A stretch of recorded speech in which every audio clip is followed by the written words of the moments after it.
think we're all ready.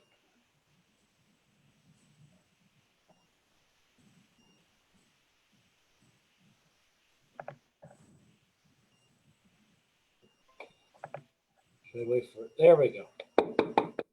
Welcome everyone to our Town of Manlius board meeting, again virtual through the Zoom process. And let's begin with the Pledge of Allegiance.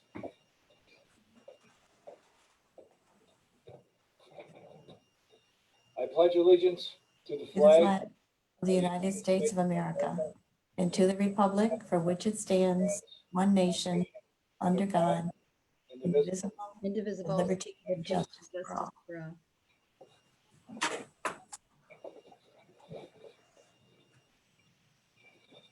Thank you, everyone. And before we get started, let's do some introductions. So those that are out there know who we are.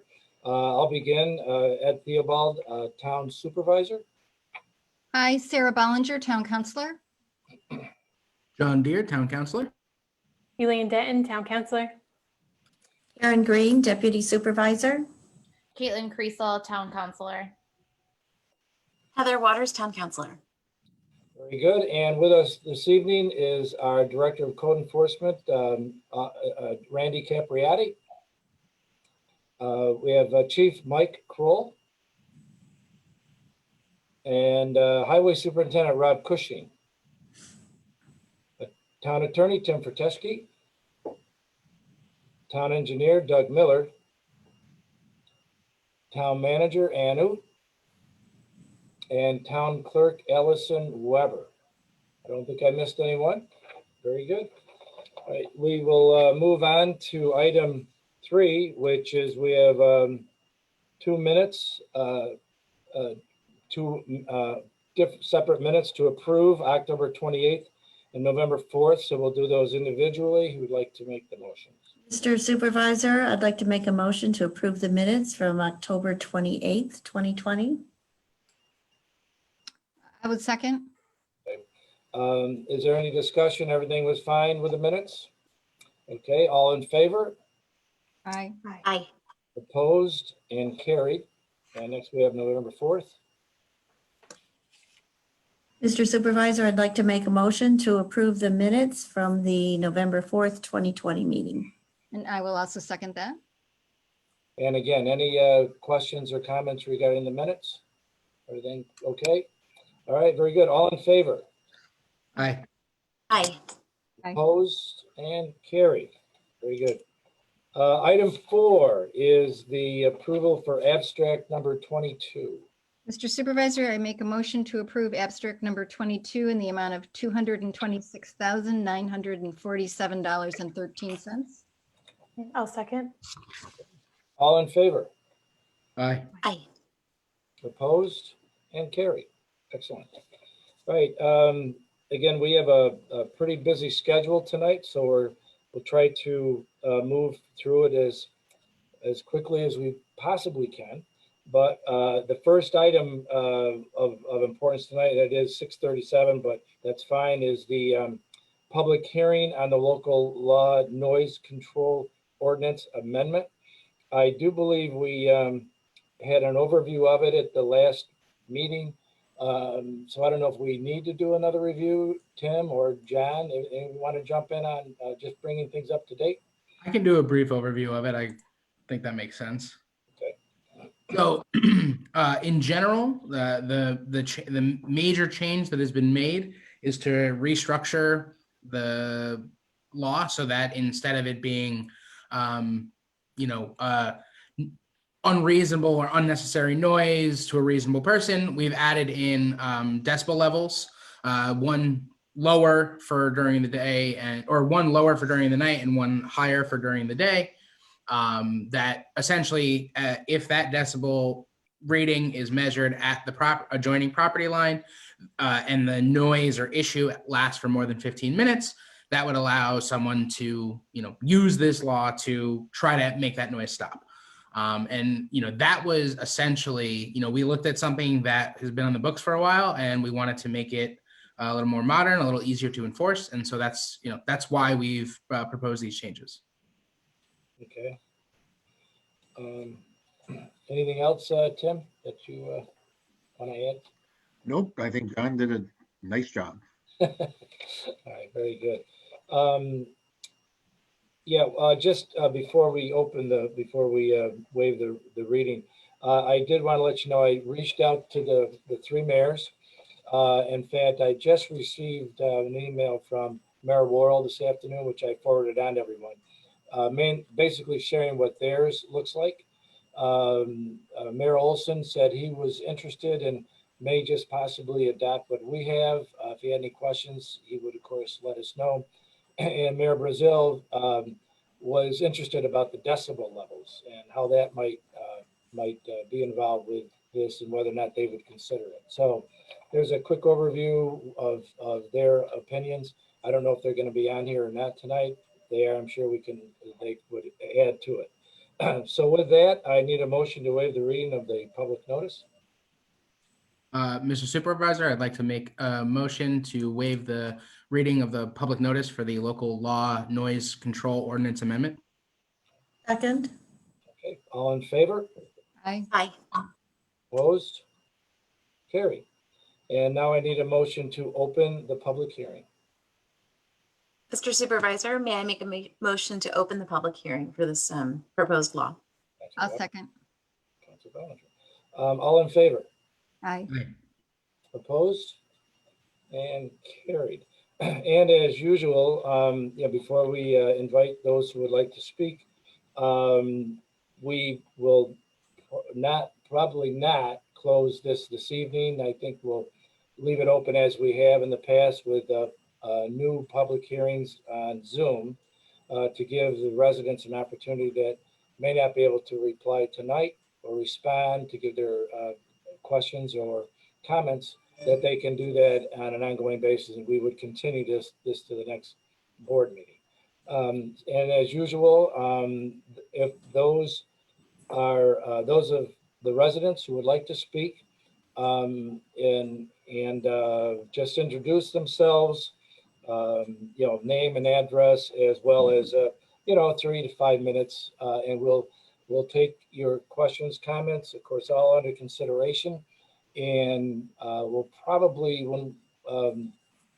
we'll discuss that after everyone's done with their questions and comments. So I don't see any Q&As yet, but I know there's some. Are there Facebook out there, John, that we are looking at? We do. I'll try to keep an We eye do on have a Facebook. hand up. Oh, you do? The Q&A function is the easiest way just to submit a comment if you would like to. And then before we move on from the public hearing, I do have 3 public comments that were submitted to the town that I just wanted to read into the record. Perfect. Thank you. That I have a hand up, so I will allow that person to speak. Just give me 1 minute. Okay.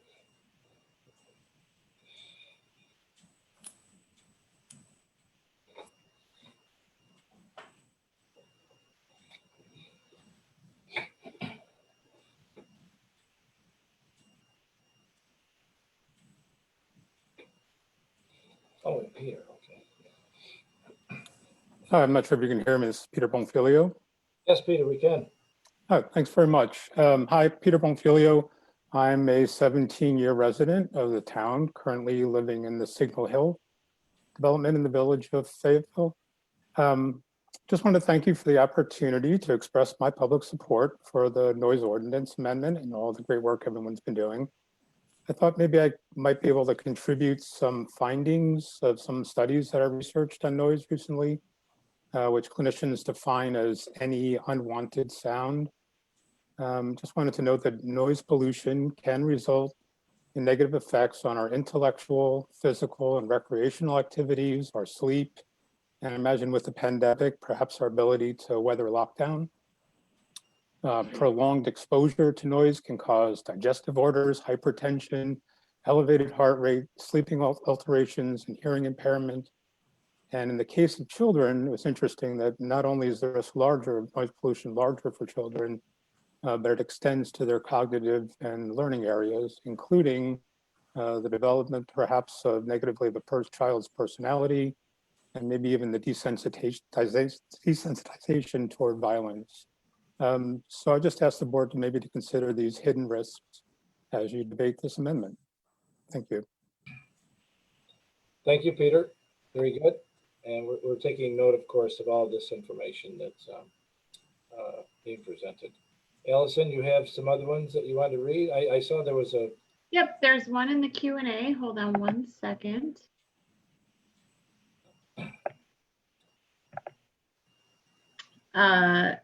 It is Mike, and I hope I get this right, PD from Windibank Lane in Manoa.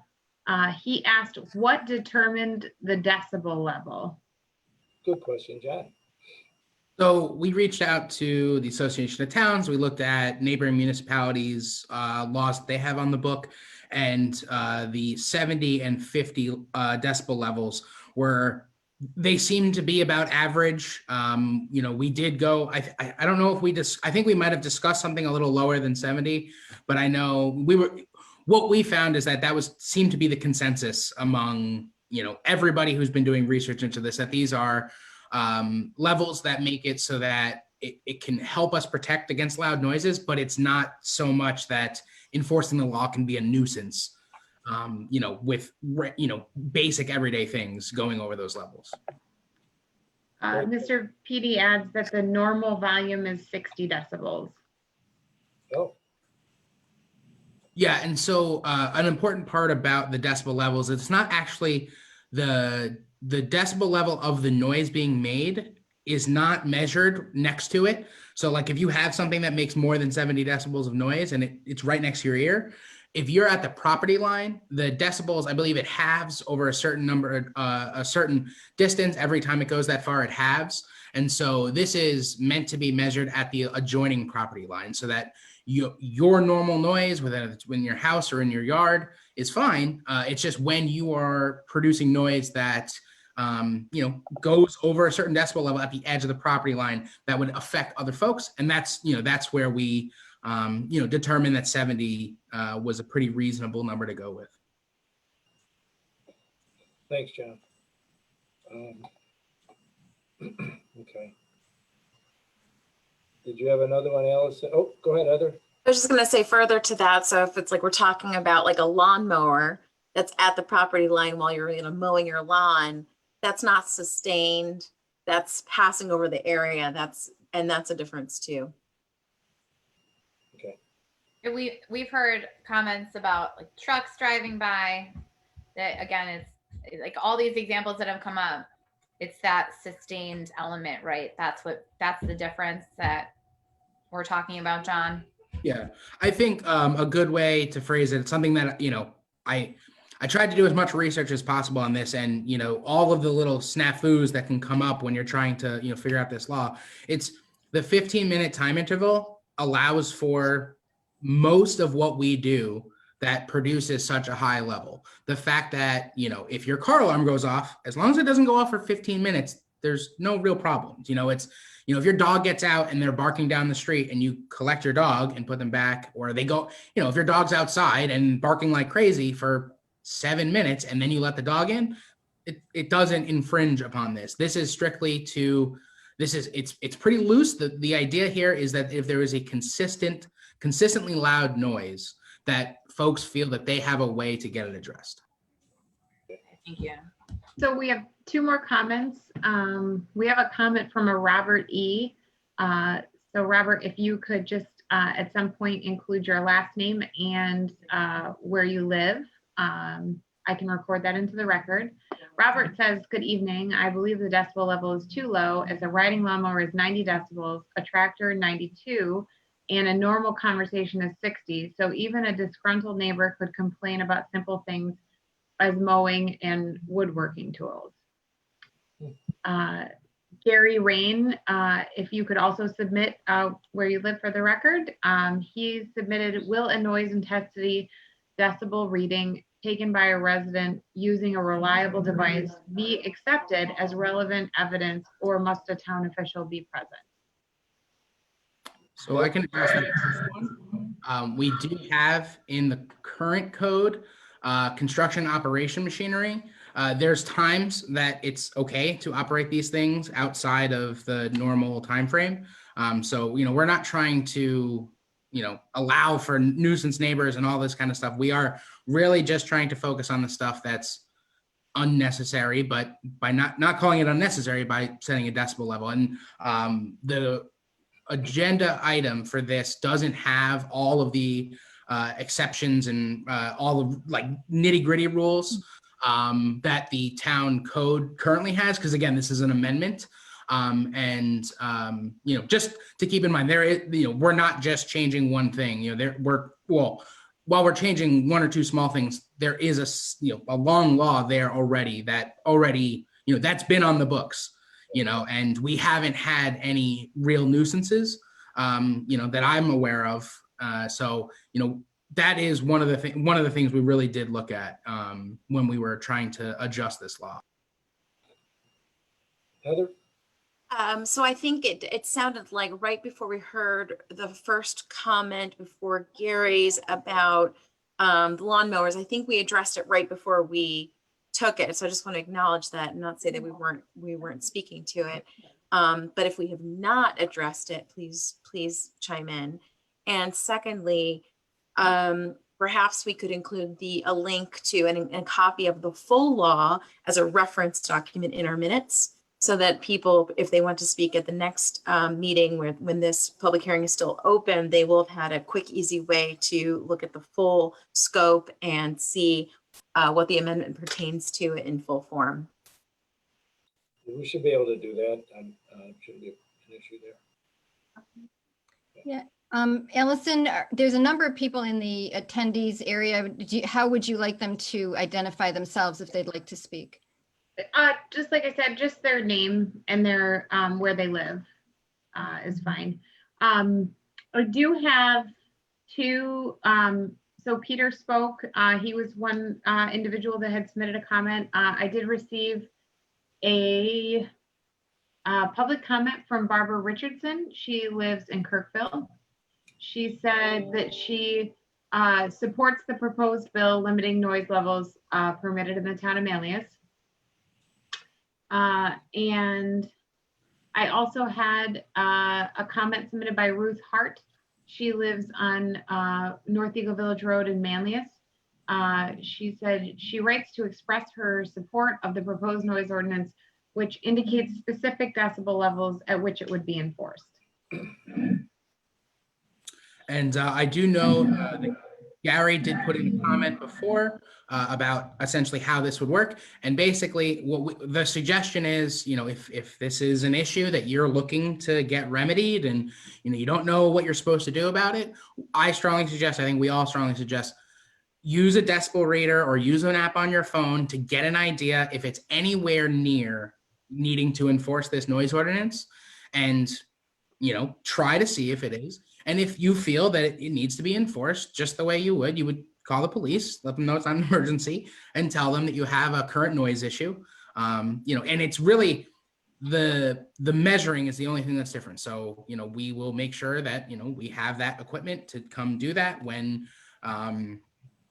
there's a call. I'm sure there will be a procedure put together to figure out the proper way to do it, probably multiple measurements at multiple parts of the property line, that kind of stuff. And that being said, though, we can all kind of do a sanity check about whether or not, we need to call anyone else just by using an app on your phone, or, I think a decibel reader at like a hardware store or something, or I wouldn't suggest you purchase it, but I do think everyone's got a smartphone.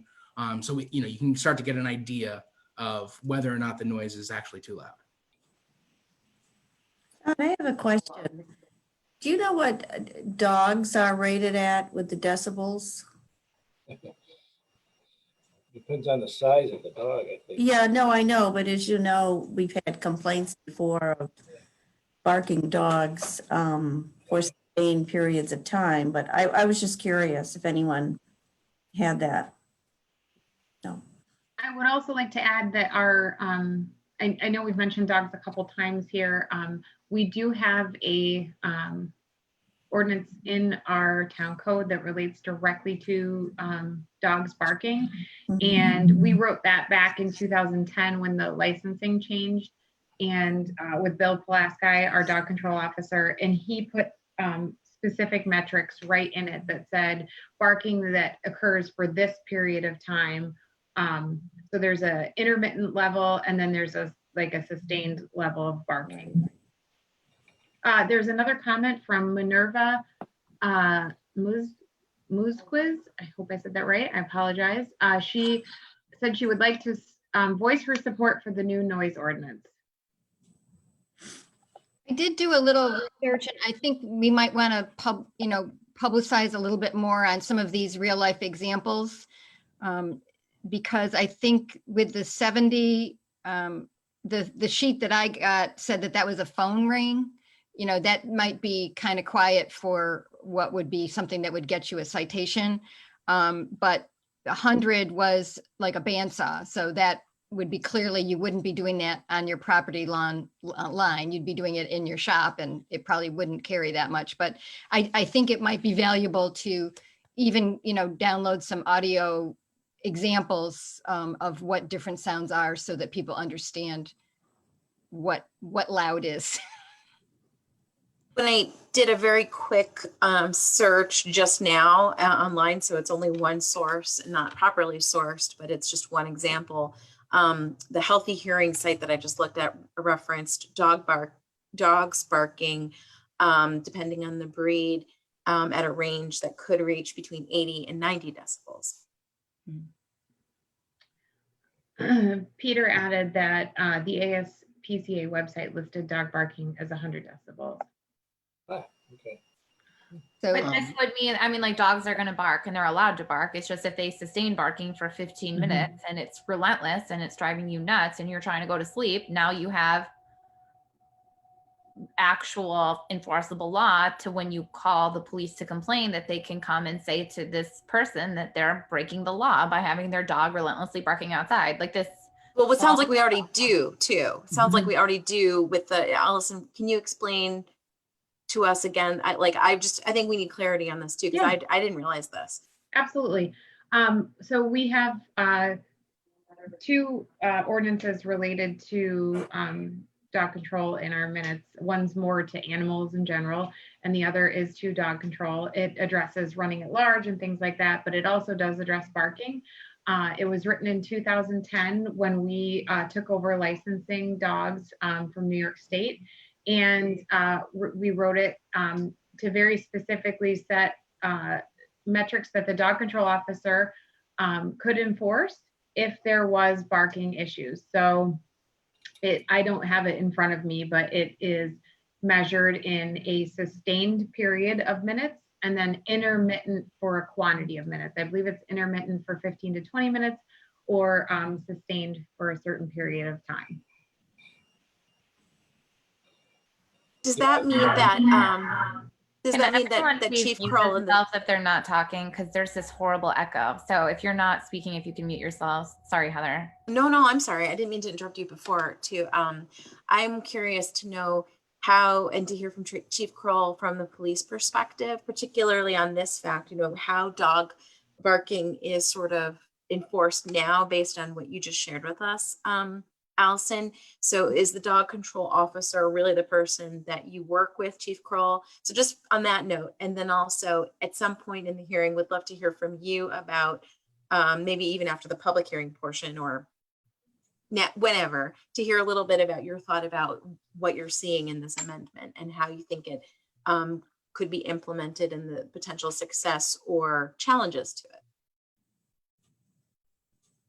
Okay, that's a lot of questions, but I'll try to remember the first couple anyways. We work directly with animal control, the folks that we contract with. So the police can handle any kind of a noise ordinance to include barking dogs. But if it's specific to animal control, a lot of times those complaints go directly to the folks we contract with SPCA. So Allison's absolutely correct. There's a local ordinance that they can enforce on barking dogs, but we don't even consider the noise ordinance when we're considering barking dogs. They're two really completely separate topics. And but in addition to the the specific barking dog ordinance for the town, and each village would have one as well. And they may differ, similar to the noise ordinance. You have 4 municipalities that have 4 different sets of local laws that are all different sometimes. Sometimes they're the same, but not always. But in addition to that, under the New York State agricultural market law, there's a whole bunch of laws that pertain to, like Allison said, loose dogs, barking dogs. But most of the barking dog complaints, they have to be, you said sustained, I call it prolonged, but another good word for it really is what we use would be habitual. So habitual would be just a continuous day-to-day, week in and week out issue. And it really, it seems a better way to define what would be permissible and not. And I think I covered everything. There might be a couple others there that good.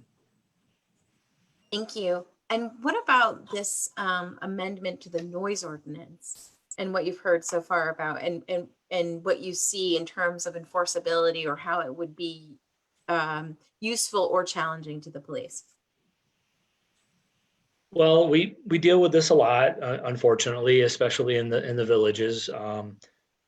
Therein lies a little bit of difficulty because, as I mentioned before, the village has no ordinance, the town has the ordinance.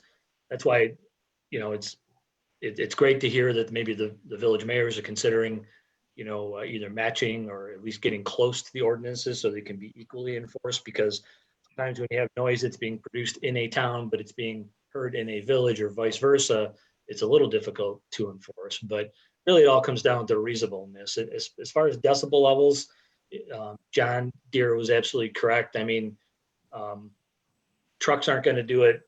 Lawnmowers aren't going to do it. All those items that are currently exempt from the ordinance wouldn't do it. Those are all normal day-to-day things. So again, it would almost have to be noise that would be consistent and persistent, and whereas it would really affect quality of life issues. That's what we kind of look at is this. It really does come down to reasonable. As far as the decibel levels, it is very difficult to register that. It's very difficult to take those multiple readings, like John mentioned. We also have to have a fairly expensive metering device that would have to be calibrated on a regular basis, and then we'd have to log the calibrations to make sure that our readings are accurate. And those are all things that would come up in the courtroom.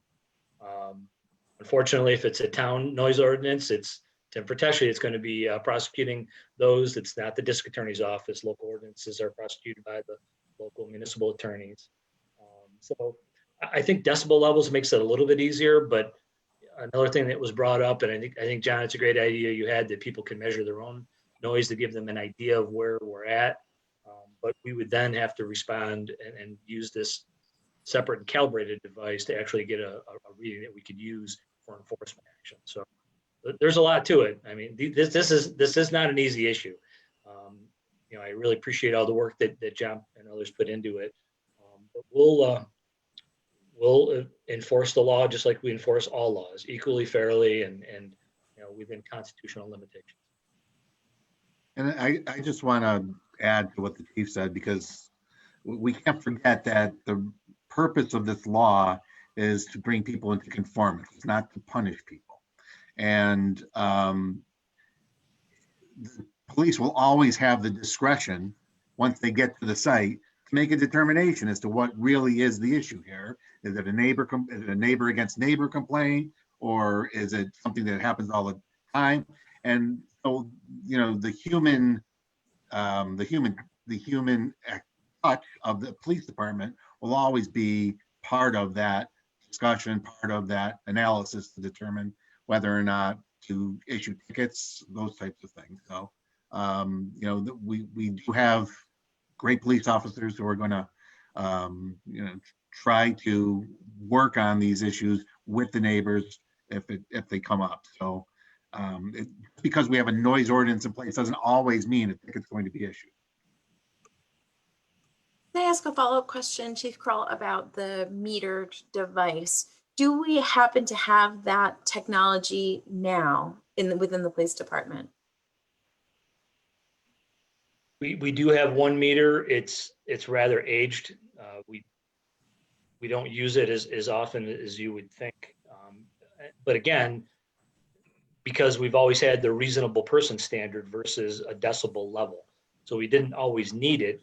We would use it in the past just to give a rough estimate as to where that noise was, which was always good for, when you would prosecute these things. But so the answer is yes, we have a meter, but it's outdated. So we definitely would have to update that device. Allison, do you have, Yes, there are two more comments. Robert stated that he would like to voice his support against the new noise ordinance. And Mike PD asked, is there a reason why this ordinance is being presented at this time? who would like to take that, John? I can take it. Okay. The reason we're considering it this time is it's not, we've been considering this for actually a couple of years because I've been very concerned with our noise ordinance not having a objective standard. And it's made it more difficult on the police to enforce it. And as complaints come in, it to me seemed like we needed to do something. And we want to make it, as objective as possible so that, as the chief said, when you go into court to try to prosecute one of these complaints, you have a standard that the judge can understand and will be able to make his decisions on. So I think the genesis of the local law really comes from, my concern about the way the law was written and the lack of objectivity to the ordinance. If I could, I did get a phone call from a resident who lives up on Manoa Bridgeport Road, Ellison, 6819. Jim Rackett, like the lake, RACQUET. And he just was concerned. He wasn't sure if he wanted to see this ordinance the way it is. He felt it was a little too broad. I'm not sure exactly how precise he would like that. But he thought it might cause more issues if it's just a neighborhood dispute type thing. And he wanted to see it tabled. And I explained to him that, there's more to this probably since he saw the last amendment when it came out, or resolution when it came out, and that we would continue to keep this open. And he could email me if he had any other specifics that he would share with us, and we can get back to him on that. So if anybody had any comments on that, but that was his concerns.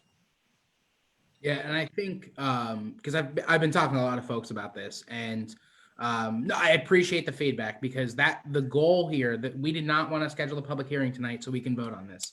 Right. The goal is to keep the conversation going, make sure everyone knows this is a townwide thing. This is, we can't send out a postcard to everybody. We have to rely on being, signed up to the website or pay attention on Facebook or read the Eagle Bulletin. So that's why we're keeping it open. We want to know, if there's going to be issues, with this kind of stuff. And the goal here was to fine tune the current law that's been on the books here. So, again, a lot of those exemptions have been there for a long time. And so, we are just trying to fine tune it so that, a regular person, before they call the police, can determine whether or not it's even an issue. Because odds are it'll be an annoying noise and it either won't be loud enough or it won't last for 15 minutes. And so, we have had a lot of conversations about how to keep this from being abused, quite honestly, for interpersonal disputes. And, I do think we're at a good spot. But again, as much feedback as possible is going to help make us as effective as possible. Yeah, this is a good start to look into this. Ellison, I think we have another comment. Yeah, I do have one, looks like one last comment. Mike PD asked, would this remedy the noise pollution created from the CSX train yard in Manoa? I know Mike, where Mike lives we're relatively close to the train, but how is that type of thing looked at in the 10 with the, is that an exception? I don't know if that's, it's construction. I don't recall if it's an exception, but we don't have control over the trains that operate out of that facility. If those are nationally, they're nationally governed. They're not the town wouldn't have any control over that. Is really my answer, but I don't know if there's an exception. I should have brought the code book with me, but I don't have it. I don't think Let's there's, make I sure don't it think, is there, the same way there's construction equipment, let's just make sure we mention the railroad yard one way or the other so that people are clear. yeah. Yeah, it does say, Tim, sounds created by the exercise of commercial activities. I guess that would be. And the sounds are already controlled by the town of Manlius through the site plan approval and. Yeah. Yeah. But it is a fact that, yeah, that CSX and the special railway, permit. itself is a complete different jurisdiction. So that's an interesting point. Because, you know, I think sort of in those cases, sometimes there's like a good neighbor policy that the company might have, you know, that maybe we should be aware of, something to look into for sure, but. Well, I know after 40 years, I'm just sort of used to it, you know. Sort of soothing, actually, sometimes when you're dozing off. Appears to be it. Yep. Oh, Mike said thank Oh, that you. was So thank it appears to be it. All right. Very good. Why don't we extend this to our next meeting, which, when is our next meeting? I'm gonna make sure we have that down. December 2nd. Mhm. Isn't it? Yeah, okay. So I'll make a motion to keep the public hearing open until December 2nd. Second. All in favor? Aye. Opposed? Carried. Very good. Excellent. That was very good information for everyone and something new that we need to look into and see what we can do about the noise ordinance update. Okay, next we move into what everyone's been waiting for, and that is the 2021 town budget. And we do need to do the adoption. I believe actually the cutoff date's tomorrow. Is that right, Allison? But we have to vote on it today. What's that, Ann? You're Close, yes. yeah. So why don't we get started here? We have a list of things that we changed and on the budget, which we're going to Sarah and Caitlin and I will be addressing those changes individually as far as what they are and how they're going to affect the budget. With that, the first thing that I'm going to discuss is the AIM funding. Again, that's the aid and incentive for municipalities that we've been receiving for a number of years. I would just say the last 10 years, as I think I mentioned at the last meeting, that's been flat. We get it right around 110,000 a year, give or take. And it's really they've changed how they pay this out. It used to be state funded.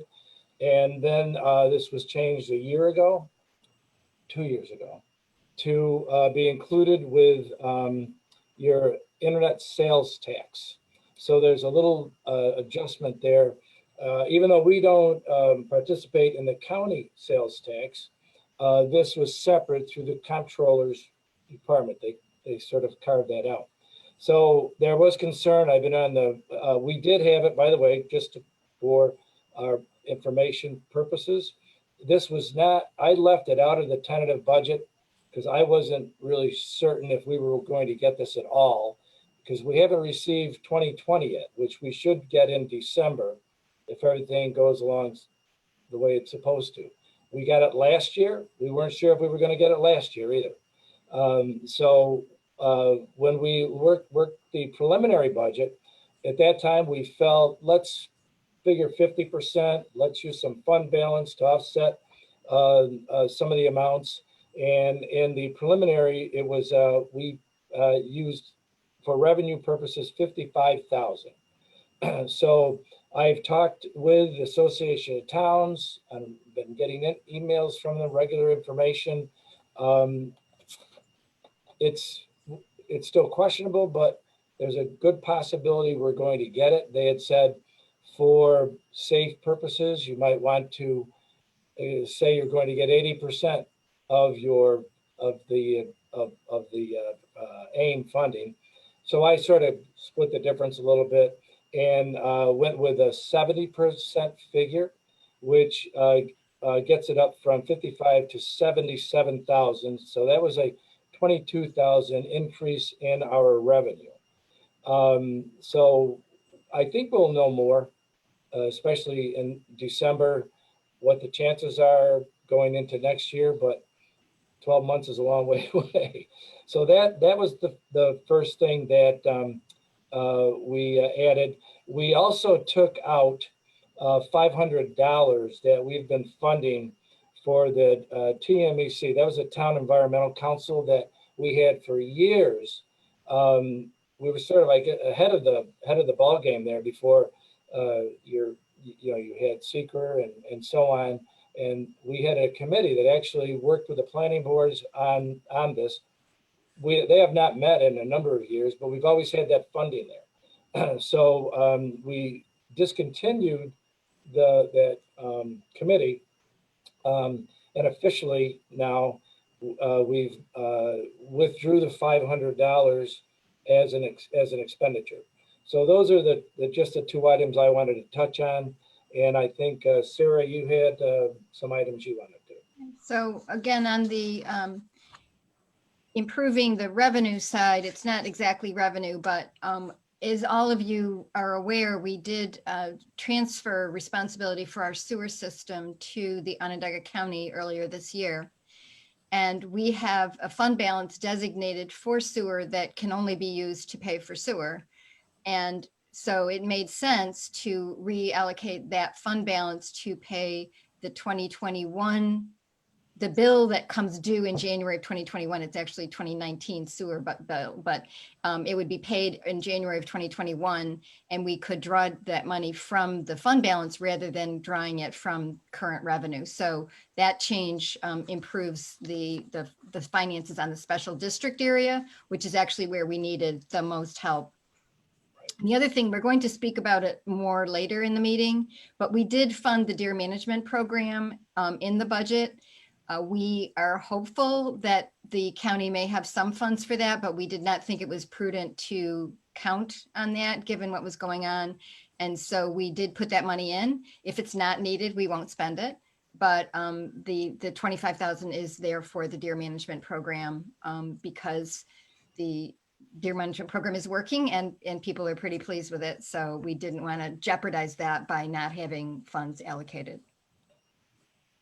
Caitlin? Thank you. So couple other additional changes from the most recent iteration of the budget to this one. We did decide to remove from the budget an increase in the raises or an increase in the compensation for the town officials, which would include the six of us and the supervisor, the six town councilors. It had been in the budget that we would each receive a 2% raise in our compensation, and we've decided to forego that in 2021. So that was removed from the budget. We'll reevaluate that in the coming year and in the next budget cycle to see if that's something that we want to look at including. One thing we want to make sure that we do is that everyone, no matter what their financial circumstance, that they understand that this job is for everyone, and the role should carry with it enough compensation that people that are economically disenfranchised can still run and hold office, and that it pays them enough for a part-time job to pay them and to pay their bills and to feed their family. So we want to make sure that we're being cognizant of that and inclusive of everyone. But at this time, just with the budget constraints and with the pandemic, we felt it was best to forego that in 2021. Any questions on that from anybody? Okay. And then the one piece of feedback that we did receive from a member of our community was related to the senior center. And we wanted to address that as well. It's so important that our seniors are supported in our community, and the senior centers currently are a function of the villages. But the town, we understand that there are seniors living throughout the town that take advantage of those senior centers. So we are committed to supporting our seniors, and as we always have been, but creatively, what can we do going forward? So while you might not see a line item supporting the senior center directly, the recreation department is fully on board with doing more to support the seniors in the coming year and in coming years with programming that will be more beneficial and inclusive to residents of all ages, and not just a lot of the youth program that has been focused on primarily in the past. And then also through the comprehensive planning process, we have to really get an understanding, a real understanding, a deep understanding of what our community needs.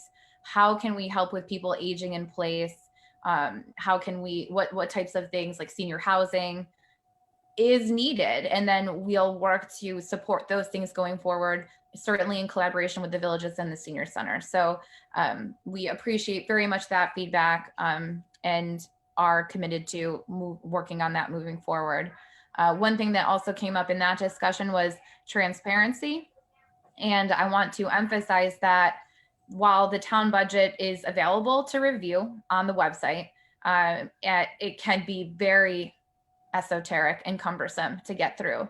I had months of learning from the supervisor and from our town manager, Anne, and Sarah, all to guide me. And this was like weekly conversations with me asking the same question 17 times. So it's not the easiest thing to understand, but it is understandable. And so we're here to help you. If you want to go read it, you can. It's available to you. Every line item is available to you. It's all public information.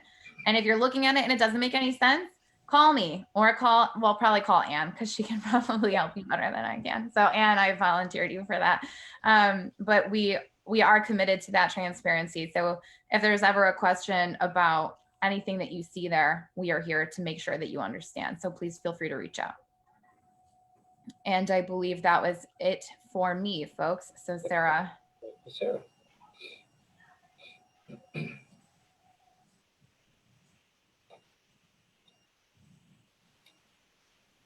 Sorry, we have another slide. Basically, what we wanted to do was show the progression of the tax rate, comparing what was the final budget for 2020.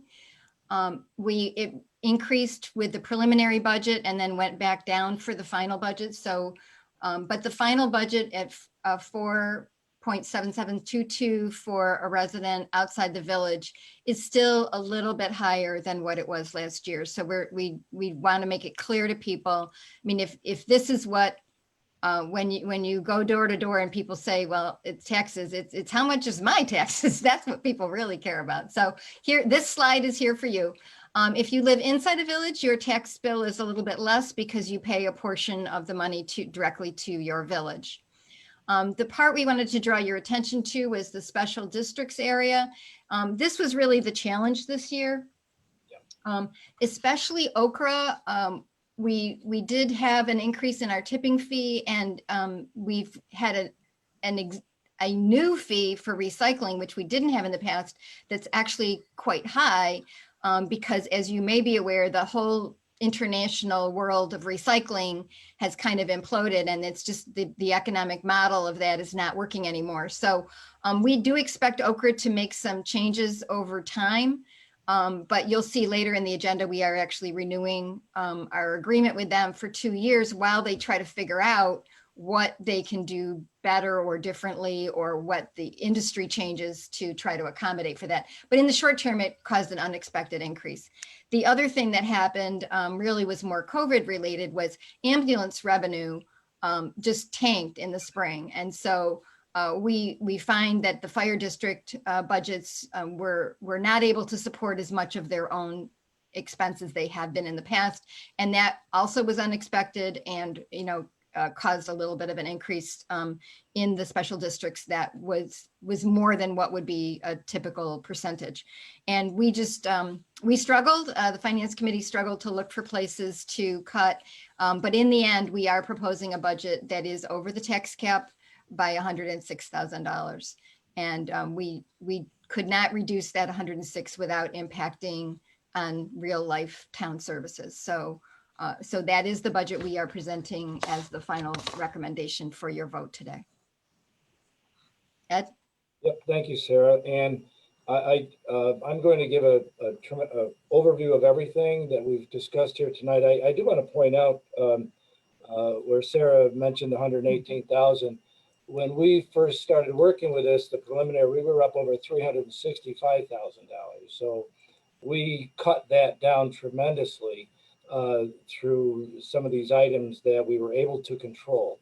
And that's what I wanted to talk about here is the issues that we don't have control over, such as the state and of course some of our local town issues. One of the unfunded mandates that we do have to deal with each year is the New York State retirement. And we had to come up with over $1 million for 2021, of which to receive a discount, we're actually going to pay that this year. I think December, Anna, is when we get that off to them.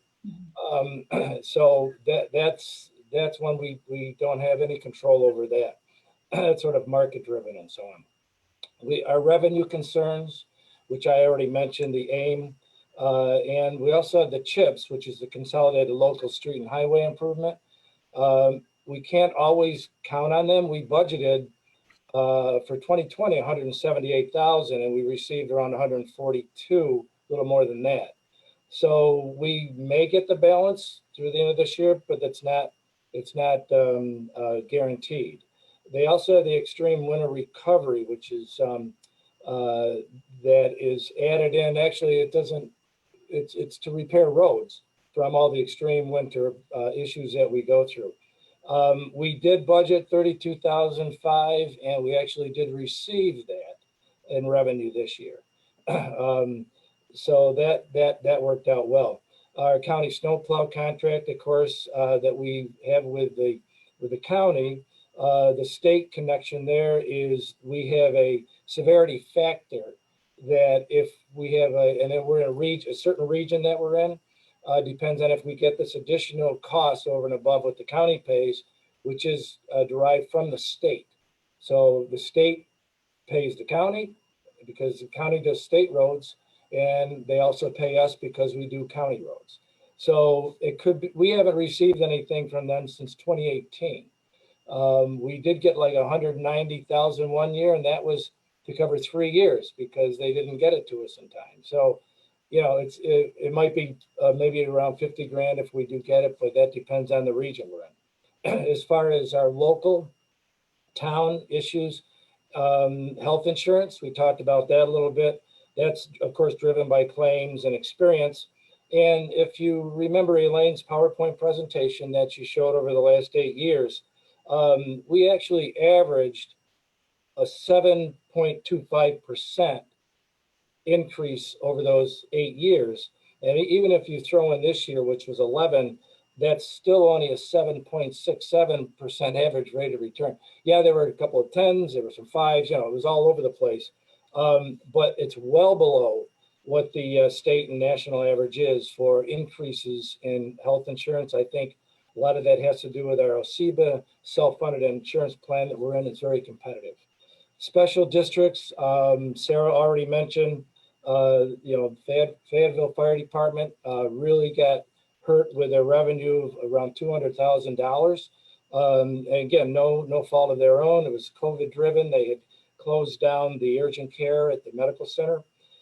She mentioned Okra fees, new one for recycling, over $82,000 that we need to come up with. Again, this is special districts. Then of course our commercial insurance, that was up 10%. Special districts, I'm sorry, special projects, as Caitlin mentioned, of course, the comprehensive plan, we set aside $50,000 for that. That's a 2 to 3 year plan. We're just now getting some quotes in on it. We may be a little lower than we thought over a 2 to 3 year period, which is also good. And the communications director of 20,000 was a new program we're looking at as well. So there's just a summary of those things that we have no control over and some we have some control over. One of the other things, two other things I want to point out, and that is our two largest departments in the town. That would be the police department. And if you look at their budget, their increase was just around 2% of 84,000 and change. Now, let's keep in mind, we just settled a PBA contract for 2021. Negotiations agreed on a 2.5% salary raises. So that we can keep that increase under those raises, I think is commendable to the chief and his team. In the highway department, their increase was 1.79, Rob, does that sound about right? And which was around 75,000. So again, under the 2%. So if we were able to achieve what we have done with our new budget for 2021 and keep our tax rate increase under 1%, I think we did have to use, to do that, we did have to use a little more fund balance overall, probably more than we've had since I've been supervisor. But the question always is, how much should we have in fund balance? Or as Caitlin pointed out, savings and emergency type funds, is really how we look at that. So there is a recommendation by the state comptroller and the New York State Government Finance Officers Association, GFOA, of how to maintain a reasonable fund balance. And what they recommend is that municipalities maintain a budget reserve of at least 2 months of annual total expenditures as an insurance against unanticipated expenditures or revenue shortfalls. So based on our current fund balance that we use for 2021, we are right in the ballpark, just slightly under that calculation. So, we've done an excellent job with what we've needed to work with here. But what I'd really like to do is, of course, thank the finance team, all the departments. We started back in August with the department heads, meeting with them, and then we had our budget hearings or budget workshops in September. The finance committee has met. So I want to thank the finance committee, the board also, all have had input. Of course, I want to thank the assistance of our town accountant, Matt Dunn, who has done a great job. And without saying the work that our town manager, Ann Oud, has had in really, cranking this stuff out for us and working hard with us. So it has been a long process, and we've narrowed it down, I think, to be fiscally responsible as possibly as we can with the challenges that we need to meet in the coming year. So that is my summary of where we started and how we got to where we are today. It was a lot of work, and I want to thank everyone who's worked hard at getting this to where it is today. So thank you very much for that. And that is my wrap up. So I think next, if there's any other questions or comments, we need to decide if we're going to vote for this final budget. Any comments from our counselors, our colleagues on the board? All right, I will make a motion, or Sarah, why don't you do it and then I'll second. I think Karen's trying to Go talk. ahead. Something you want to say? You're muted, Karen. I just wanted to say again, thank you to all the department heads. Not only did we go to them once, but we went back 2 and 3 times, asking them to relook at things, rethink about things. And they all have done just a fabulous, fabulous job. And, I'm not used to increases. I think last year, Mr. Supervisor, we had the lowest tax rate in 12 years. Circumstances have changed, and I appreciate everyone working hard. And I just think we have to keep prioritizing and, to maintain a comfortable level for all of our residents in the town. Thank you, Karen.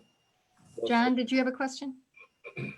Well, no, I just wanted to comment that, the finance committee did an amazing job with this. It wasn't, as far as I understand, it wasn't an easy year, but also I just want to thank everybody that had their hands in this, that gave us lots of advice and explained the process. We had a lot of new people at this.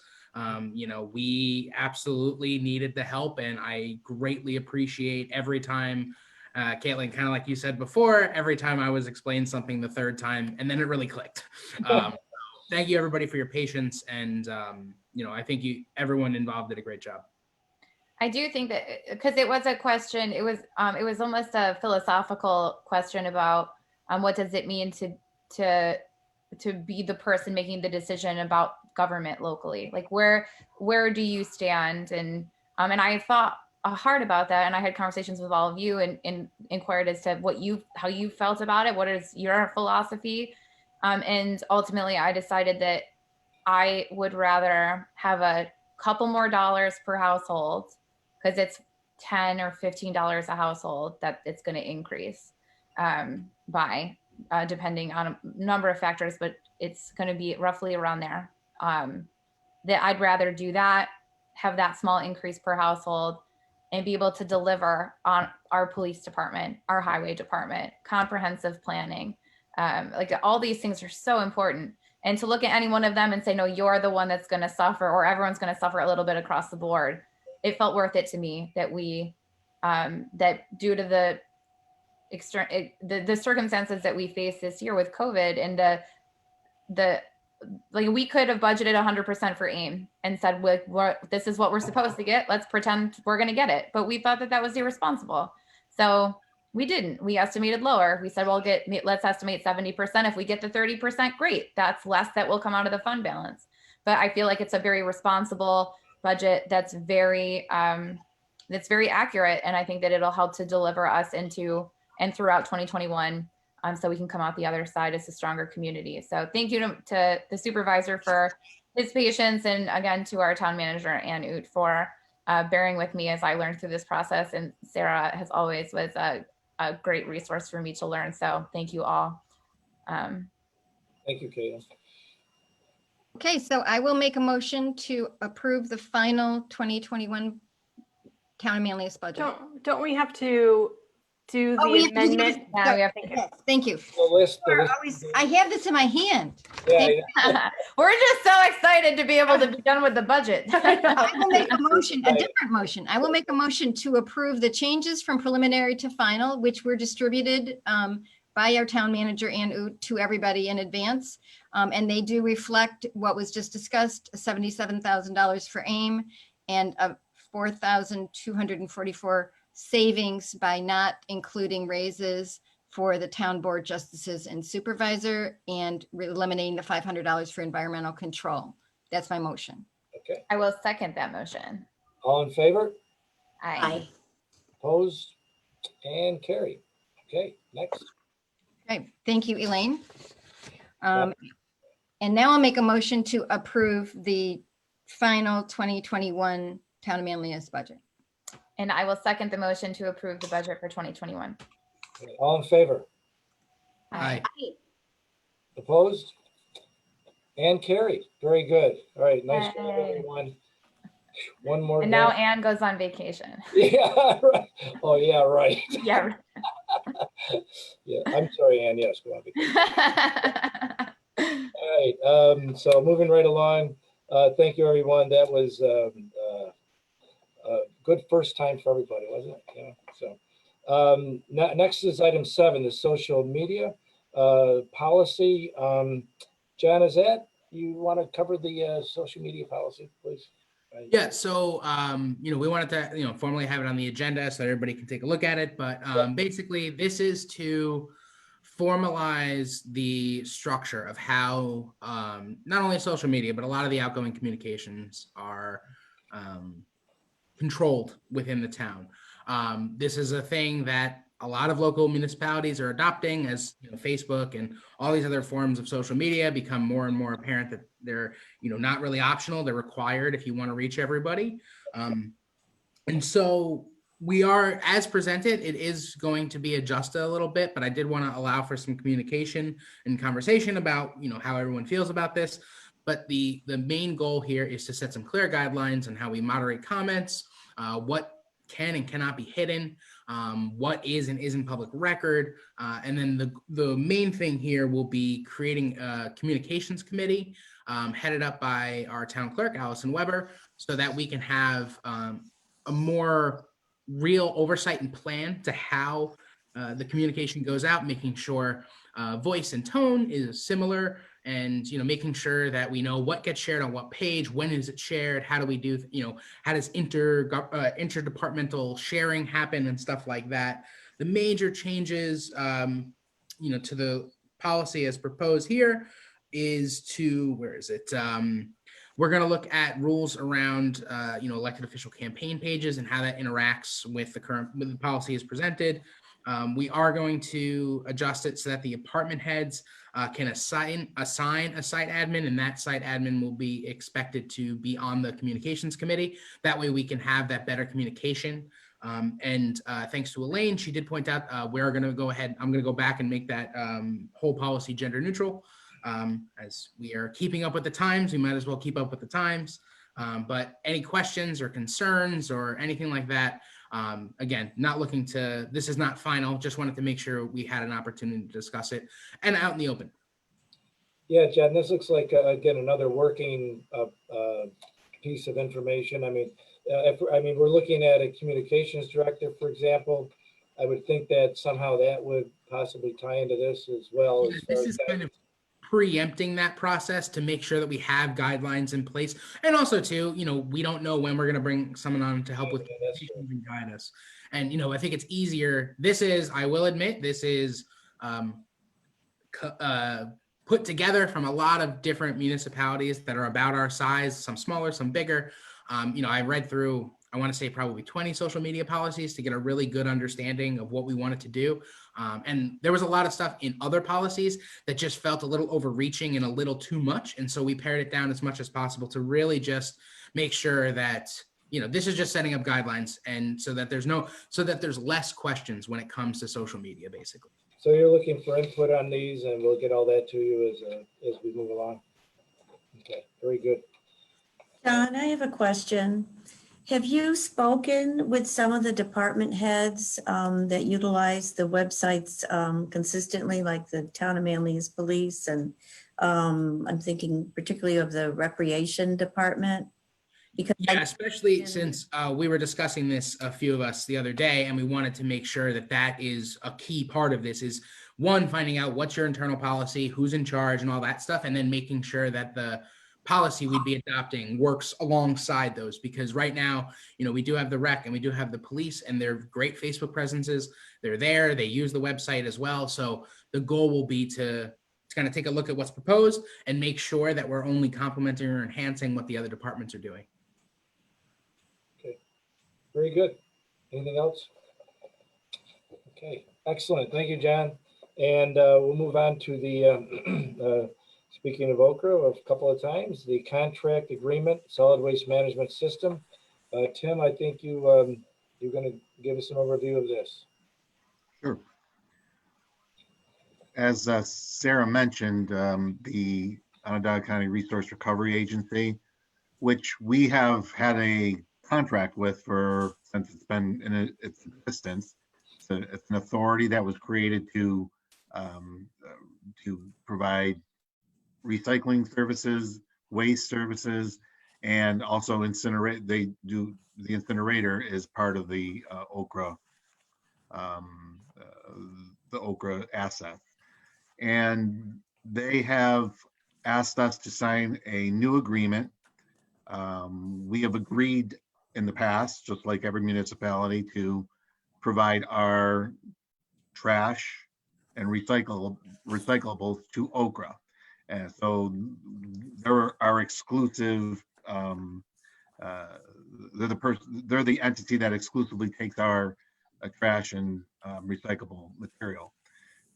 In the past, they would actually sell the recyclable material and make a profit from doing that.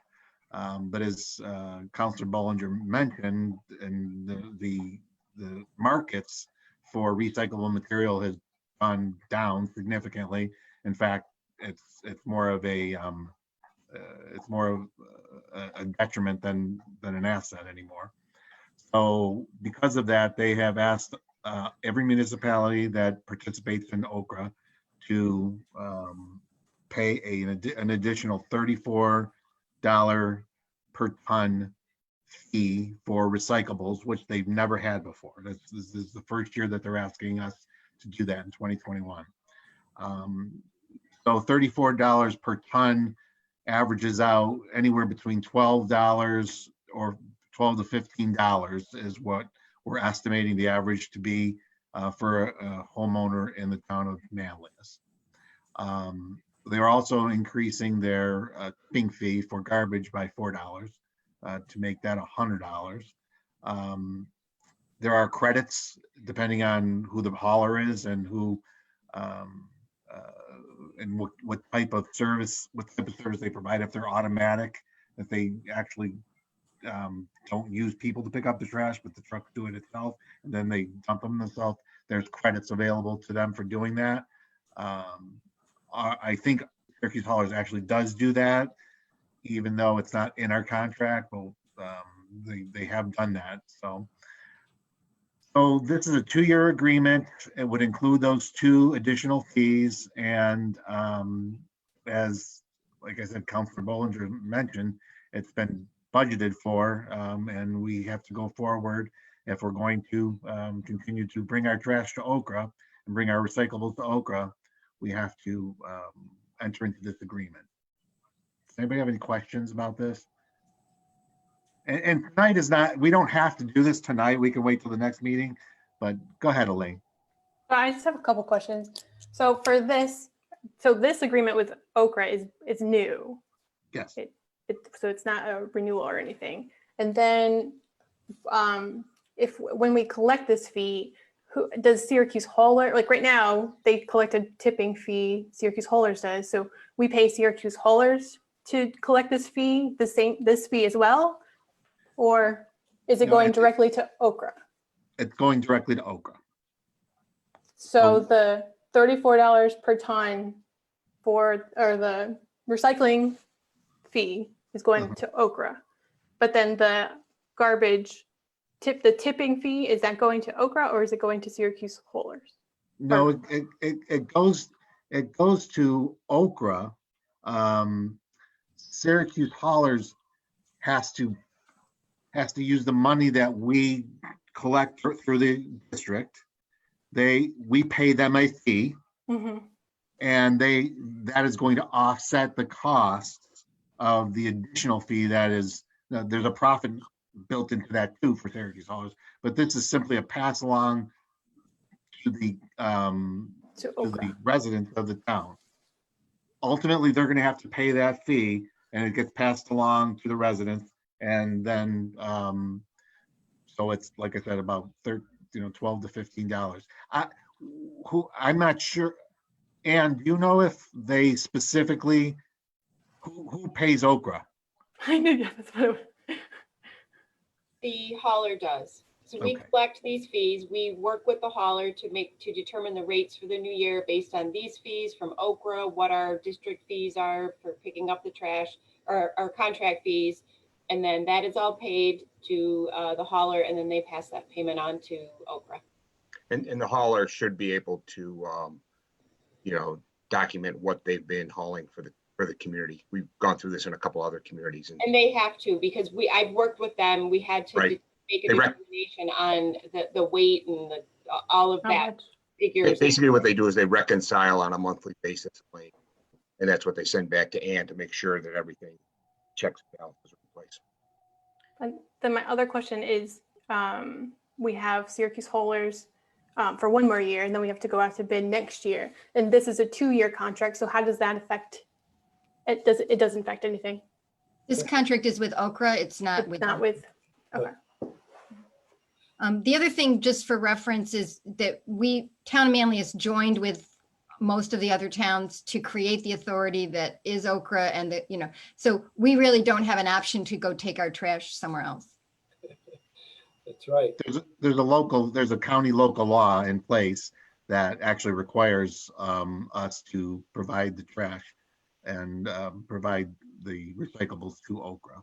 That's why they started it, because there was enough, there would be enough revenue from the towns to, run the transfer station, run the incinerator, and all those types of things.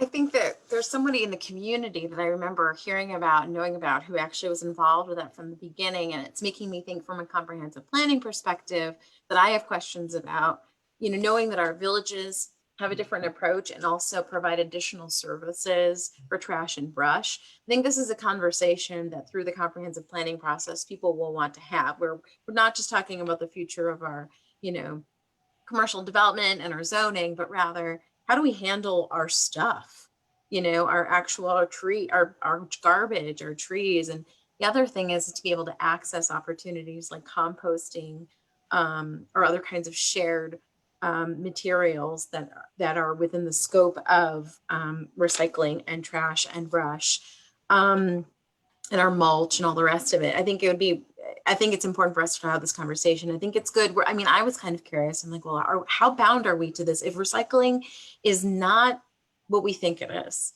and it used to be useful in one way, but it is not what we think it is. We need to understand better how economically it works. We know how it actually helps if you actually recycle things. That's great. But if the finance side of it is not working anymore, does that mean that we have a stronger related to our efforts for sustainable Manlius, and trying to do reach our climate smart communities goals?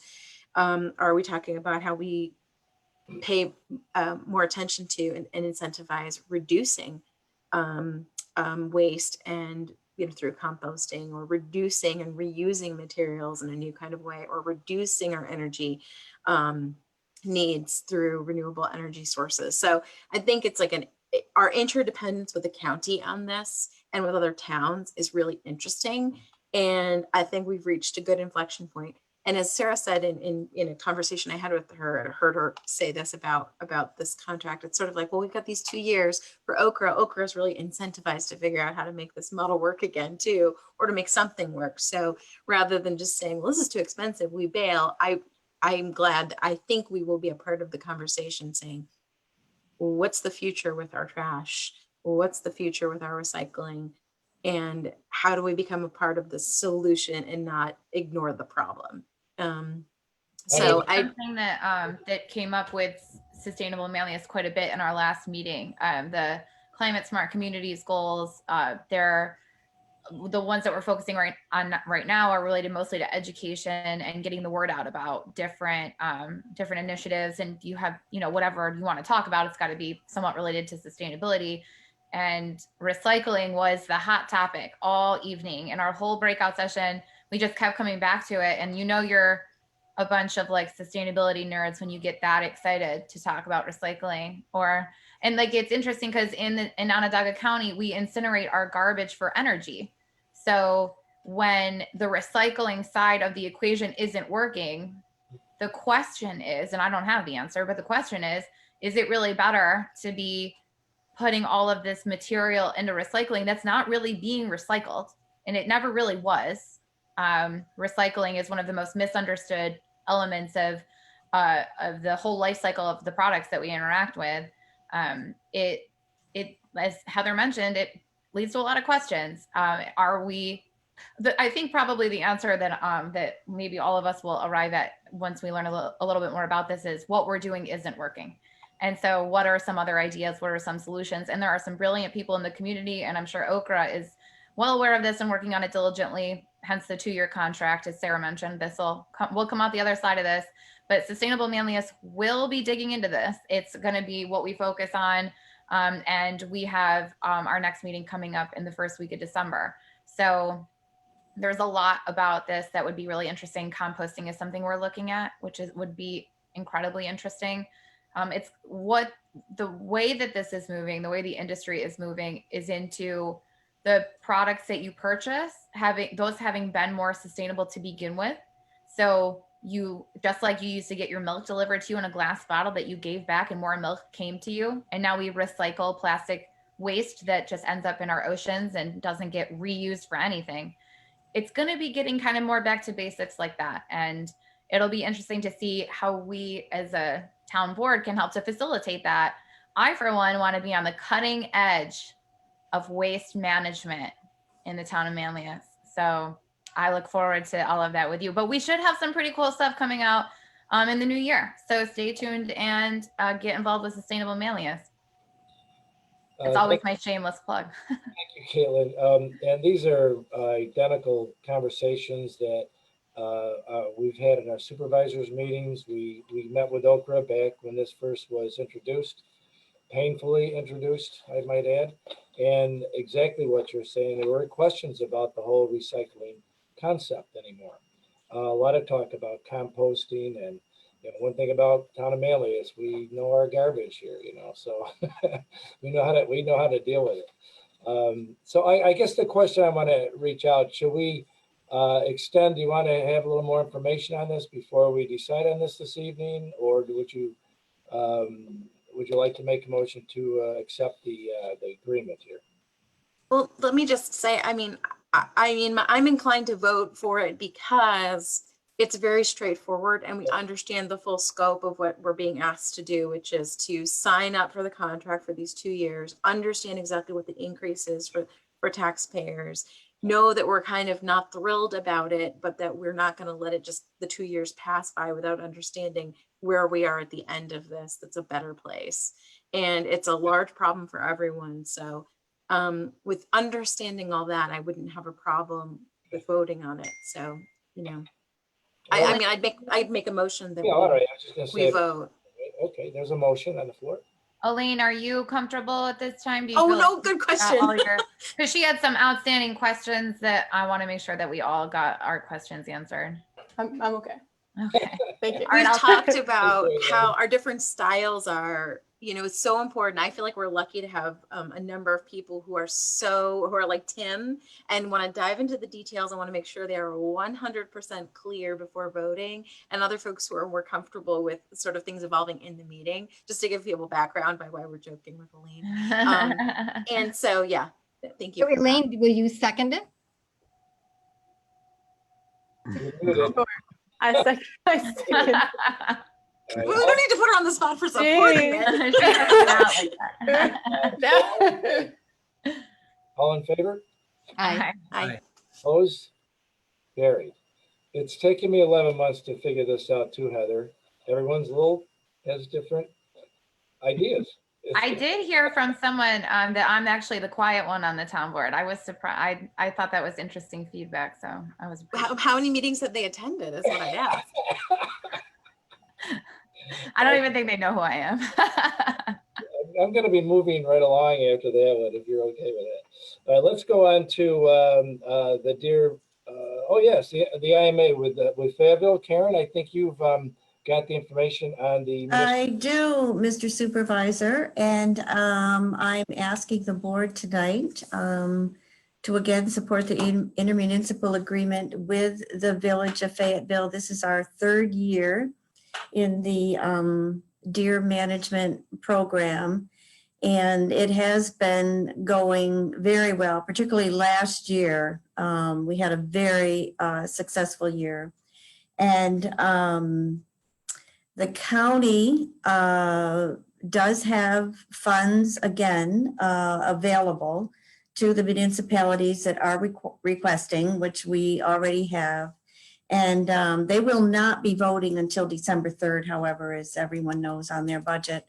But we've been working with the Village of Fayetteville, the USDA, and the DEC, just getting everything in place. So I'm just asking for a motion to enter into intermunicipal agreement with the Village of Fayetteville, and I'd be happy to make that motion. So, Carrie, oh, go ahead. Go ahead, Elaine. So can we, I know before they talked about the town, like what's the town's share of this program? And I know you said it went up. I just want to make sure we explained the per deer processing fee. Exactly. the town, as well as the village of Fayetteville, is responsible for the processing fee, which it was $41. This year it's gone up to $45, and it will sustain for 3 years with that.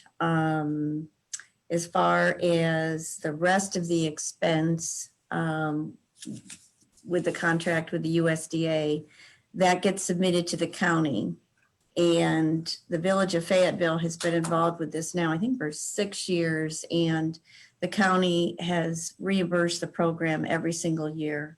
Certainly the county executive is an advocate of this program, and we're looking forward to that funding coming again this year. I would second Karen's motion. All right. Thank you, Sarah. All in favor? I still have Eileen has a a question. I have another question. Sorry, more discussion. That's fine. Go I just ahead. had one more question, because like in the agreement, which is the same as it was before, I just had a question on, like, it's not very clear what the town is responsible for. It just says that we would be reimbursing the village for any documented increase cost. I guess, I don't know. So I just wanted Tim's opinion. Yeah, I think actually Tim reading- wrote it, actually. I was reading through it today, and it does not have the fee in it. It does not have the specific fee that we'll be paying. But I think that's because we may not We don't have to pay know. it.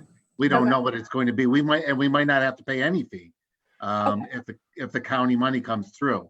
But I think the $45 for processing is the maximum, but that's going to be, that's when they're talking about overage, whatever it was over than the amount last year, that's how much we'll have to pay, the balance. Okay, that makes sense then. The 41 to 45 is a roughly on the cusp of 10% increase for processing, Yeah. right? So, I mean, that's a fact that exists. Yeah, but, and it hasn't gone up, Heather. in a couple of years. Right, and just so you know, all of the food gets donated to the Central New York Food Bank. Absolutely. There were over 9,000 meals provided to our local community. That's a really important fact too. Thank you. It's for sharing. right, and the processor is very charitable. So it's a great program. It's working very well. We work with our police department, and traffic accidents continue to go down. We're keeping track of the tick information, and we're very fortunate to work with the village, and the county likes to see that. Oh, yeah. Intermunicipal working together, so. Elaine, did you have another question? No, I think my question was answered. Yeah. Okay, Thank you. thank you. Ready to vote on it now? Okay, all right. We did, didn't we? Motion, no, we didn't quite finish. No. One more discussion. So all in favor? Aye. Bye. Opposed? Carried. And I might add, this year we increased the location, but they had to cut it short because of COVID, I think by a couple of weeks. Just a couple of weeks, yeah. So Yeah. I'm sort of hoping that we can expand this, to other areas that we know there are other pockets of issues. And again, how long the county would continue to support those expansions, that's where it becomes questionable, so. Well, our county legislators, Tim Burtis is on the Onondaga County Deer Committee, and Kevin Holmquist too has been working on the funding for this, Mr. Supervisor. And, they're all it's looking very favorable at this point. That's good to hear. But like you said, we won't know until December. So, all right, very good. So Thank you. Move along. Thank you, Karen. Nice job on that. And so we'll move on to Rob, our highway superintendent. What do you have for us, sir? Actually, good. I just want to kind of wish everyone a happy Thanksgiving early here. I know we won't probably see everyone next week, but that's all I have for tonight. All right, and let's see what the weather is, right? All right, Randy, do you have anything for us this evening? Yeah, last meeting, we spoke about the construction documents that we were putting together. The documents were finalized and completed. Okay. And they were put on our website for the contractors and builders to review. It should be up and running on our website. The documents have a sample across them, so they can't actually download them and use them. Okay. It's for them to review and get comments back to me. It's going to be effective January 1st. The documents will be changed and they'll be able to download them, print them, fill them out, and submit them with their residential permits. So that's all taken care of. Excellent. And lastly, things are starting to wind down a little bit, so we can hopefully get caught up administratively on things. And we'll get back on track with our Elaine, our chicken issues. Okay, very good.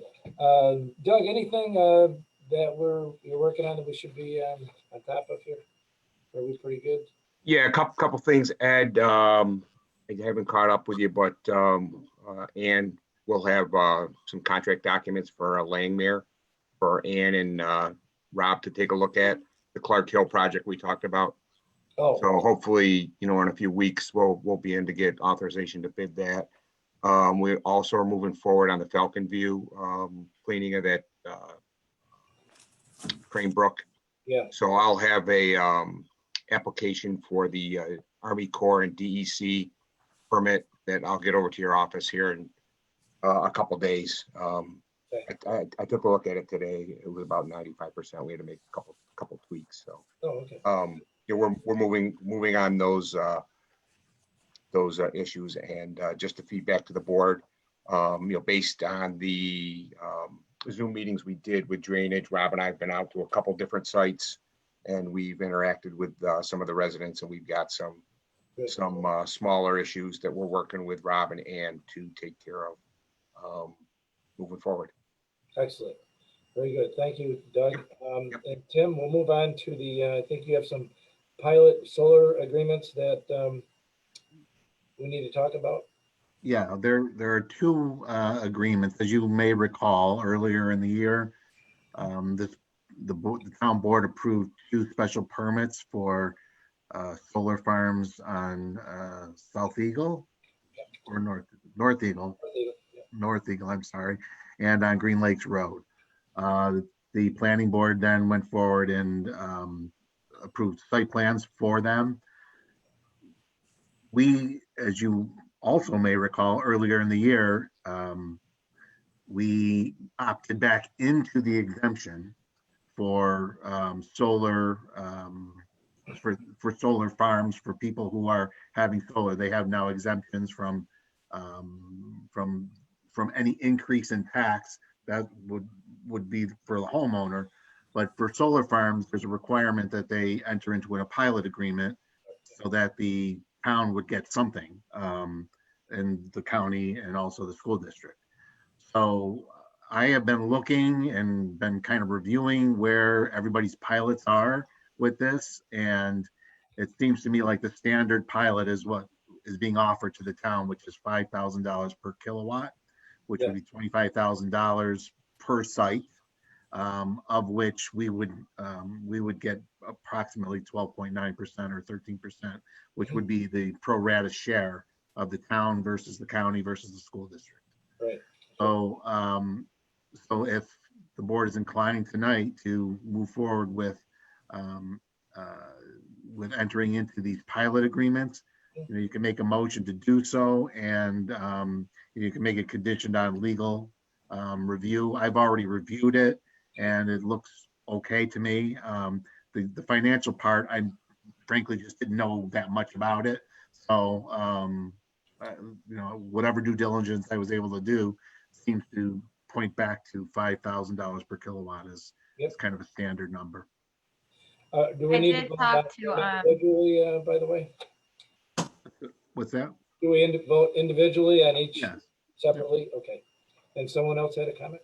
I did talk with Chris Carrick at the Regional Planning Board, and I touched base with him again yesterday on this, and he did review the contracts as well, and he is an expert in renewable energy, and I did double check with him on how the pilot agreement works, and Tim was spot on that. So I know that there was some question about how the pilot agreements work, and that is the case. It is because of the law we passed. Otherwise, they would have been taxed at the full, the full property value. So homeowners and small commercial are different, and then they don't get it for 15 years, and then it goes back. And the commercial is the pilot arrangement, and he did say that it was very competitive, the price. So I feel comfortable with it. And if no one has any questions, I'm comfortable making a motion to approve Heather, do you have a question? Yeah, no, just a clarification point for anyone who's watching. Like, I know a Girl Scout troop at one point was watching our meetings. I would remind people that pilot stands for, as I understand it, payment in lieu of taxes. Yep. That's what we're saying. Okay. Yeah, so they're giving us a fee because we're not collecting taxes on the property, and so that was written into the law that we passed earlier this year. So we get something for it, and then in 15 years, right, Tim, it goes back to full property. Yes, it'll go back to a full assessment after 15 years. Yep, very good. So you wanted to make a motion, well, pick which one you want to do, and then we'll go to the next one. So we'll do them sequentially. Yes. Yep. Do North Eagle first. All right, so Mr. Supervisor, I'll make a motion to approve the pilot agreement for North Eagle Village Road. Okay. Pending legal review, right? Yeah. Pending legal review.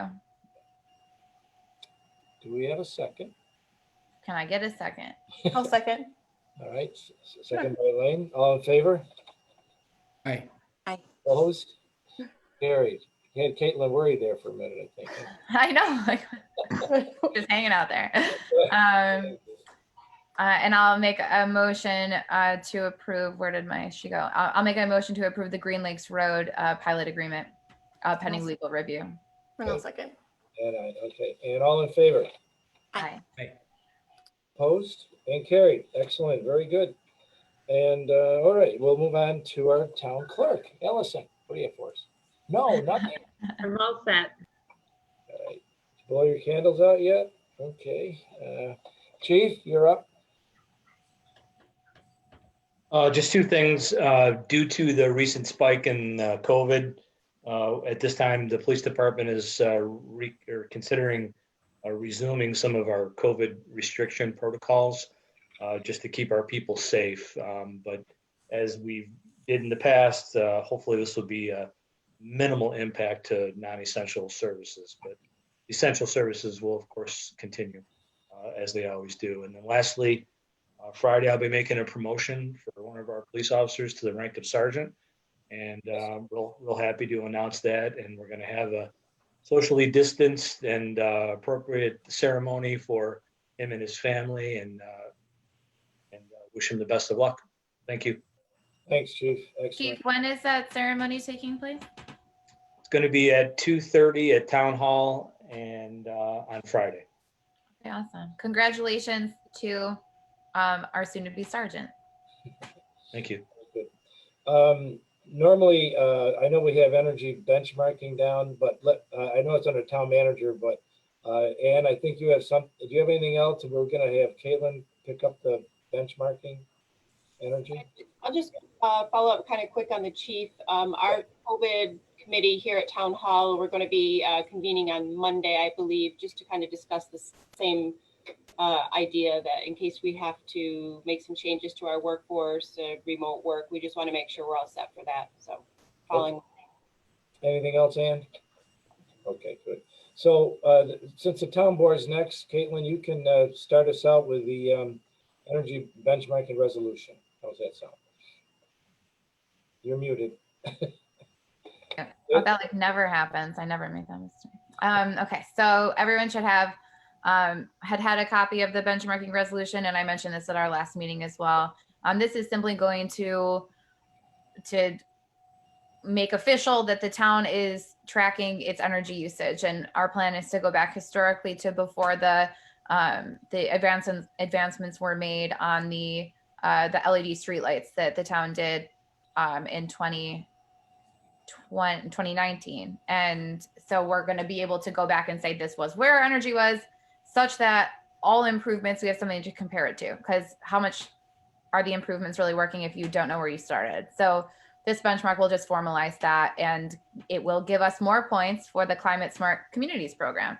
So, and I believe it also counts for clean energy communities for NYSERDA, which could unlock tens of thousands of dollars for the town's benefit. So very easy to do. It should take us no more than 30 seconds and does a whole bunch of great stuff. Does anyone have any questions on the benchmarking resolution or what it entails? It's pretty straightforward here, Caitlin. Pretty straightforward, yes. So I'll make a motion to approve the benchmarking resolution. Okay. I'll second it. Other second? Okay. All in favor? Aye. Aye. Opposed and carried. Excellent. All right. Well, let's see. Caitlin, you went first. Let's see. Can I give other updates while I'm here? Oh, you have more? Sure, Caitlin, go ahead. Yeah, please do. If you've gotten to know me at all by now, I will keep it brief. I'm committed to that. It's my New Year's resolution to talk less in meetings. So I'm starting early. But the Chamber of Commerce, the Greater Manlius Chamber of Commerce, we are like full steam ahead with our buy local campaign. So much work has been done in the last couple weeks, and it's really awesome to see the chamber working so closely with the town, and the comprehensive planning committee and the listening session, which I'll leave to Sarah and Heather to expand on. It's all like the collaborations are just awesome. So there's a new shopping local in Manlius Facebook group that everyone should join. I joined. Did you join it already? Yeah, I did. I got it. Good. Oh, I'm so glad to hear that. Good job. I think Heather invited me, I believe. Good. Whatever it takes. I'm very Machiavellian about however you get into the Facebook group. So join that and follow the chamber, follow the social media. And if you shop local at any source, all of us should be doing that. Take a picture of what you're buying, take a nice selfie, whatever you want to do. And you do the hashtag shop Greater Manlius, all one word, shop Greater Manlius. And the chamber will be able to pick that up and we'll be watching that. So we're leading the charge. It's a collab between the town and the chamber. So this is our initiative too. And we should make sure that everyone inside the town is participating. This is real economic development, and this is supporting our local economy during an era where most of our businesses probably have never needed it more. Very good, Caitlin. I missed my first photo op then. What do you know? All right. Heather, you want to get us started? Go right back to spill the tea or wherever you were and take another picture. This is another place. Okay, go to another place. Absolutely. And of course, follow COVID protocol too, and social distancing best practices. Be careful out there. Rethink your holiday plans, get creative, do whatever you need to do. We need to get through this winter together. Sorry, that was it. Were you calling on me for next? I might need. Yeah, you need to make your comments about Sunday. Yes, I have two things. I have tree commission and I have Sunday. I'll be brief with tree commission and say that thank you very, very much to our partners at the Village of Manlius. Oh. Yeah, including Mayor Worrell and Chris Sherwood and the DPW team and the tree commission. We planted the 4 new trees and the triangle right at the right where the Bank of America is, and the Cafe Kubal team was there, including President and CEO Matt Goddard, and we were able to. That was great, and we have another. So thank you very much for the tree commission for writing the grant, for the partnership from our DPW and Rob. One of the terms of the grant was to have this sort of educational workshop, and Rob encouraged, and the Village DPW, Village of Manlius DPW had participants in that workshop. So it wasn't just a tree planting, it was an actual collaboration on the ground, but folks do that anyway all the time, as I understand it, Rob. So thank you for doing that. And our wonderful, wonderful, speaking about shopping local, partners at Bartlett, Tree Experts, and Aspinalls. Aspinalls has been, they really extended themselves for us and have great knowledge there. So thank you to all the members of the Tree Commission and our co-chair, Stephanie Greshey, and our newer member, Chris Manchester, and another new member, Ann Young, who lives in Erie Village, came to us as just a resident saying, Erie Village needs some more trees. What are you doing with your tree plantings for the town? Can we sort of apply to be a site? And sure enough, thank you very much, Rob. Your team actually took some trees and did some beautiful plantings the Monday after the tree planting in the village of Manlius, right at Erie Village. And I believe they're close to the entrance too. So if you see some newer plantings, you can know that the town collaborated with Erie Village to make those possible. And so thank you very much to Ann Young, who's now a new member of the Tree Commission. And then I'll jump forward to Sunday. We have our next listening session. Our history session that was supposed to be in October was rescheduled. So preview, that will be now December 6th at 3 p.m. with Barbara Rivette. And it will be broadcast, as far as we know right now, broadcast over the town of Manlius' Facebook page through Boxcast. But this Sunday, you have an opportunity to attend our economy listening session with Randy Wolkin, who's the president and CEO of the Manufacturing Alliance of Central New York, and also the Center State, do you think, Sarah, you could tell me Randy's other title? He's co-chair of the Regional Economic Development Council. Thank you. And which is fantastic. So we're thrilled to have Randy. And we also will have Bill Haddad and Eric Bradley. All right. Yeah. So Caitlin's telling me a name change. Let me just double check. You keep talking. I'll let you know if you're right. Aaron or Eric Bradley, forgive me, from the Chamber of. I thought you said Bradley, but yes, it's Radley. So yes. Bradley, Greater Manlius Chamber of Commerce. So you'll have an opportunity in this session to, and members of the Comprehensive Plan Committee, especially, will have a chance to hear about our region and initiatives and things that are going on in the larger context, and then very specifically in the town of Manlius. And we'll be able to preview and really talk at greater length about the Buy Local, the Shop Local campaign, the Shop Greater Manlius campaign. So 3 p.m., tune in on the town's Facebook page, or if you'd like to tune in via Zoom, go to the Town of Manlius webpage, townofmanlius.org, and you can click through to get the Zoom link. Okay, very good. Thank you. John, do you have anything for us this evening? We discussed everything I've been working on, so that's all for me. Okay. Elaine, any questions? I didn't have anything. I just wanted to hope everyone has a happy and safe Thanksgiving. Okay, thank you very much. Caitlin went. Sarah, you're up next. I wanted to just give people a preview. The county is looking at changing out the bridge across Limestone Creek at Whetstone Road. And we are exploring, we're doing some community outreach along Whetstone Road regarding the possibility of widening the bridge to enable a bike lane to utilize Whetstone Road. And there's some sort of geological issues with that site. So we don't want to assume that this is going to be something that we do for sure, but we did want to let people know we are exploring that. And if anybody lives in that area or bikes in that area and wants to reach out to me, feel free. We're having a meeting tomorrow about it, so I don't really have any additional details at this time. Okay. And I'm talking to my neighbors. Anything else, Sarah? You good? No, thanks. Elaine, are you? Is the village involved with that, being that Mill Run Park is right there? Yes, we are By communicating Whetstone. with Mayor Worrell about it.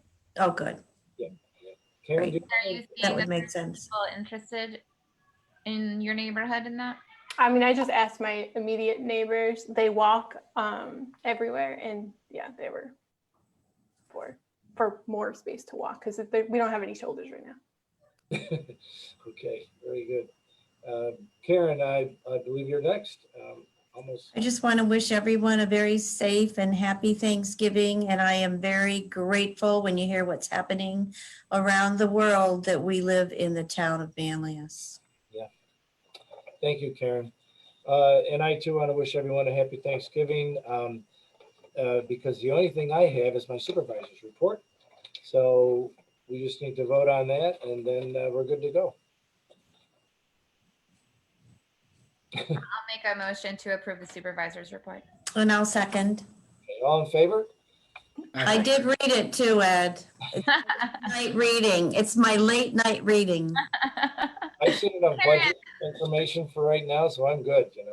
Karen, I feel like you're implying it puts you to sleep, no? All in favor? Aye. Opposed? Carried. And we need a motion to adjourn. I'll make a motion to adjourn, Mr. Supervisor. And I'll second, and happy Thanksgiving, everybody. Thank you, everyone. All in favor? Aye. Opposed? And carried. Very good, everyone. Nice job Happy tonight. Thanksgiving, everyone. Bye-bye, happy Bye, Thanksgiving. Tim. Got through it. Okay. Thank you. We did the budget. Hey, Yes. good job. Bye, everybody. Bye. I would like a promise to have more chicken talk next time. Oh, geez. Just I feel like kidding. And goats, we were grateful for little too. goats too. Oh, yeah. Little goats. Okay, I'll take goats too. Randy? Yeah. Happy Thanksgiving. All And, right. and those little pot-bellied pigs. I mean, Right. really, we could go, Yeah. the sky's the limit, really, for We the, for the honestly should options. have gone like round robin tonight, and everyone should have said one thing they're grateful for. I know. Well, I'm- honestly, one of the things we didn't talk about, I know here, is that we need to thank Chief Kroll, also everything that happened last weekend, the intermunicipal sort of shared sort of services. I mean, it must have been a very difficult set of circumstances that our first responders were dealing with that. So I didn't mention it, but it would be something that maybe we can talk about, Yeah. or individually, just reach out. Yeah, that Syracuse.com coverage of that was pretty intense. All right. Bye, everybody.